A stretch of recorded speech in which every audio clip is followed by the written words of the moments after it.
Hello friends, स्वागत है आपके इस वीडियो में। आज हम बिहार बोर्ड के कक्षा 6 के इतिहास अतीत से वर्तमान के चैप्टर 4 का अध्ययन करेंगे।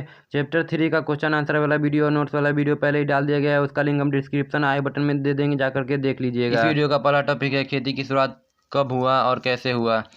माना जाता है कि खेती की शुरुआत ईरान और इराक देश की पहाड़ियों की तलहटी में आज से लगभग 8 से 10,000 साल पहले वहाँ के लोगों ने सबसे पहले खेती करना शुरू किया था। फिर धीरे धीरे सभी जगह लोगों के द्वारा खेती शुरू हुआ। जिस समय खेती का शुरुआत हुआ उस समय महिलाएं ज़्यादातर जंगली फल, दाने, जड़ें, कंदमूल इन सब चीज़ों को इकट्ठा करने का काम करती थी। इसीलिए महिलाओं को पेड़ पौधे के बारे में बहुत जानकारी होती थी, जिसे उन्होंने खेती करने में इस्तेमाल किया। भारत में खेती की शुरुआत आज से लगभग 5 से 6,000 साल पहले पश्चिमोत्तर भाग में शुरू हुआ।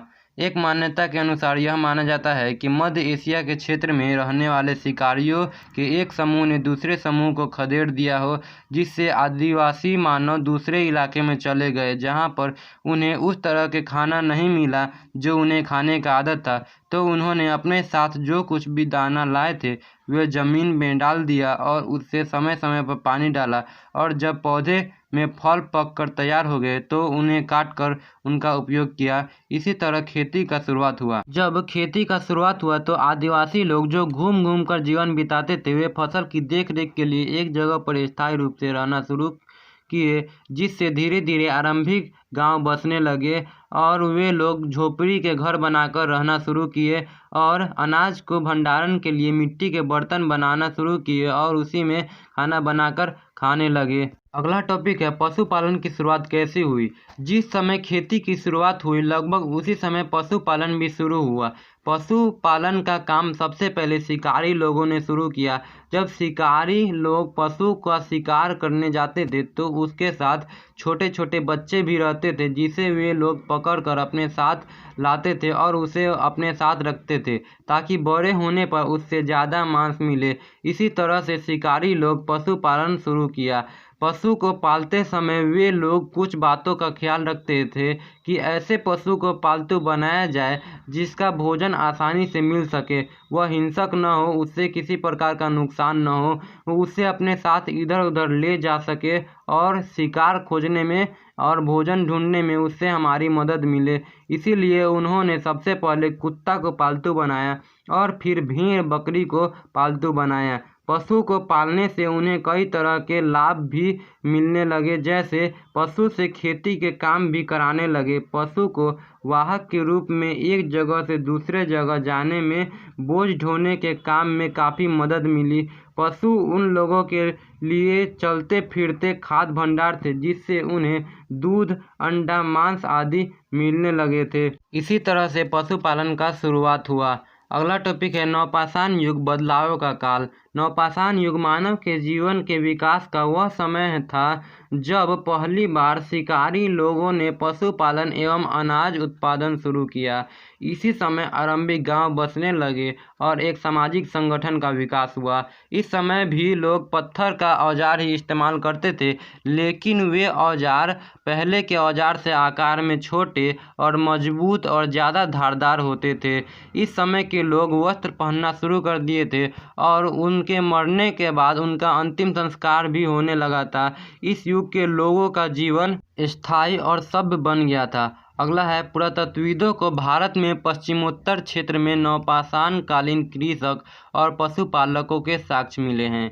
इसके अलावे कुछ और स्थल है जहां पर नवपाषाण कालीन वस्तु मिले हैं जो इस बॉक्स में हैं। गेहूं, जौ, भेड़, बकरी के साक्ष्य मेहरगढ़ से मिले हैं, जो वर्तमान में पाकिस्तान में पड़ता है। यहाँ सबसे पहले गेहूं, जौ उगाने और पशु पालने के साक्ष्य मिले हैं। मेहरगढ़ के ज़मीन पर पुरातत्वविदों को 7 स्तर मिले हैं, यानी 7 प्रकार की संस्कृतियाँ मिली हैं। पहला 3 स्तर नवपाषाण काल का है। यहाँ सभी स्तर में कृषि उत्पादन और पशुपालकों के साक्ष्य मिले हैं, जिसमें भेड़ बकरी के पालने का साक्ष्य मिला है। मेहरगढ़ में आयताकार एवं चौकोर घरों के साक्ष्य मिले हैं। वहाँ के घर आयताकार और चौकोर हुआ करते थे। मेहरगढ़ में मृतकों को दफनाया जाता था, इसका भी प्रमाण मिला है। चावल, जानवर की हड्डियाँ के साक्ष्य कोल्डिहवा से मिले हैं, जो भारत के उत्तर प्रदेश राज्य में पड़ता है। चावल जानवर के खुर के निशान, यह भी मेहरगढ़ से ही मिला है। खुर जानवर के पैर के नीचे एक कठोर परत होता है, उसे खुर कहते हैं, जिसका निशान मेहरगढ़ से मिला है।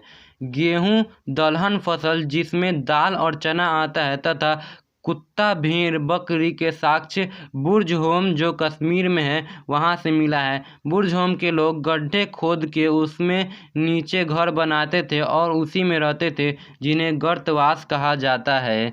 गेहूं चना जौ के साक्ष्य चिरांद से मिले हैं जो बिहार के छपरा जिला में है। यहाँ से 3 स्तर यानी 3 संस्कृतियाँ मिली हैं। यहाँ से पत्थर के औजार के अलावे बड़े संख्या में हड्डियों और सींग से बने औजार के साक्ष्य मिले हैं। यहाँ के घर गोलाकार होते थे और घरों के चूल्हे एक ही जगह पर बहुत सारे समूह में होते थे। चिरांद से मिट्टी के रंगीन बर्तन जो काले नीले लाल धूसर रंग के मिले हैं, जो बहुत ही अच्छे दिखते हैं। यहाँ से गेहूं धान मसूर के साक्ष्य एवं मिट्टी के खिलौने भी मिले हैं। काला चना ज्वार बाजरा भेड़ सूअर के साक्ष्य एमपल्ली से मिला है, जो भारत के आंध्र प्रदेश राज्य में पड़ता है। दोस्तों, चौथा चैप्टर कंप्लीट हो गया। इसका क्वेश्चन आंसर अगले वीडियो में करेंगे। वीडियो पसंद आया हो तो लाइक कर दीजिए, चैनल को सब्सक्राइब कर दीजिए और बेल आइकन दबा दीजिएगा। वीडियो को ज़्यादा से ज़्यादा शेयर करिए। मिलते हैं अगले वीडियो में। जय हिंद, वंदे मातरम।